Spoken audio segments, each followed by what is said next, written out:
university was brilliant for me. It totally gave me complete freedom to try whatever I wanted to do, and that's why I wanted to do the fine art course, that it was completely free, which then led me down my own kind of tangents of where my art was to take. Before coming to uni, all my work was like very architectural. Wow. I was convinced I was going to be an architect, and then started learning about philosophy and aesthetics and things like that, and it just kind of opened my eyes to a new way of sculpture. And yeah, the fine art department was great for me, opening up like the ceramic studio, which gave us complete free rein to do whatever we wanted, and I learned so much from that. And those are the skills that I'm taking from uni, and then hopefully gonna excel in more.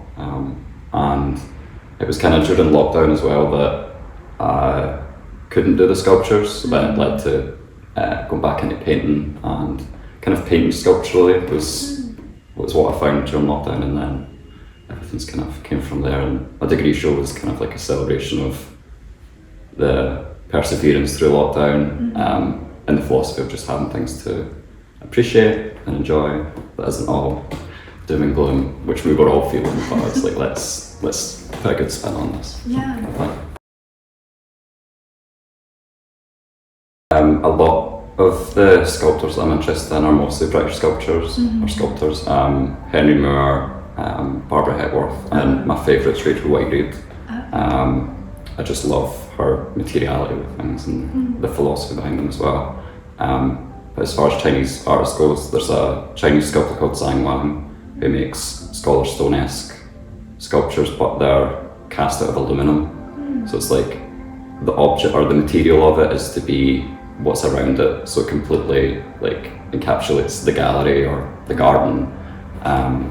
So it's kind of like in that way, that sculpture is almost like it is a product of the environment that it's in, and that kind of philosophy is what I'm interested in with my work as well. And there's a lot of Chinese painters that I'm very interested in, especially with like the calligraphy and things like that.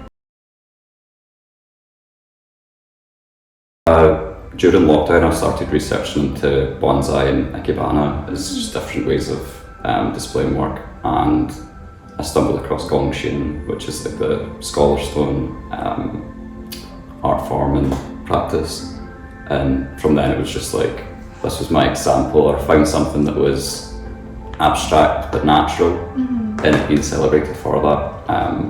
And it was a real turning point for me once I discovered them, because I wanted to make work that was similar in the way of like how it makes people feel and what the purpose of it is, just to appreciate and cultivate more appreciation. It all started from when I was coming up with my dissertation topic. I wanted to write it on beauty as a function, that any piece of art or anything, if you can see beauty and appreciate it, and if it doesn't have an inherent function, then it does, because you've managed to appreciate it in that kind of way. And Gongshin is like the best example of that for me to explain these ideas.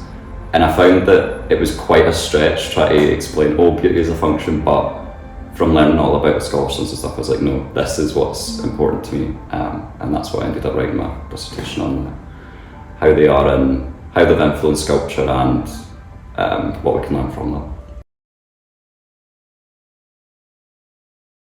I think, to me, nature's the most like, I wrote in my dissertation that it's like the best artist, because it doesn't rush anything. Like the scholar stones are found in like the rivers and quarries that have been eroded over millennia nearly, and it's that kind of like inherent respect for something that is so much older than us, and can kind of like teach us, I guess, appreciation, aesthetics and things like that. So nature is pretty much, and it's crazy how much it's completely shifted, because all my work was very like man-made, architectural, and very like kind of brutal, whereas now it's kind of got a lot more calm, mindful. I think that's what I need after graduating art school, is something to calm myself down,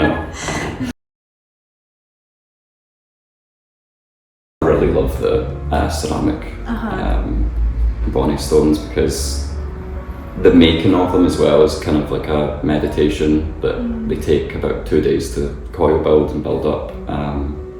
And even the finishing of it as well, it's quite knowing when to stop and when to, I'm very proud of them because there was a lot of stress with like the ceramics coming up to the degree show, and I wasn't sure if I was going to get any made, but we got them done, and very chuffed with them. Yeah.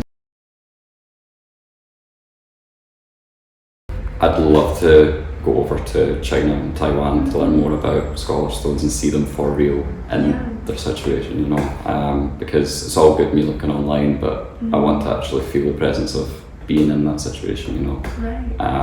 And it is like a theme in a philosophy of work that I'm wanting to keep going with, so I'm learning now, like, and I'm excited because it's really just self-directed as well, like it's something that I'm interested in and want to pursue.